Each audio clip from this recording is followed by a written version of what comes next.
এ ভাই একটু সামনে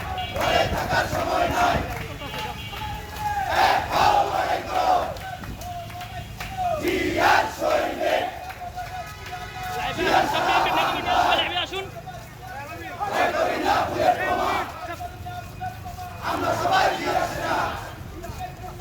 হুঁশিয়ার সাবধান, হুঁশিয়ার সাবধান, হুঁশিয়ার সাবধান, হুঁশিয়ার সাবধান।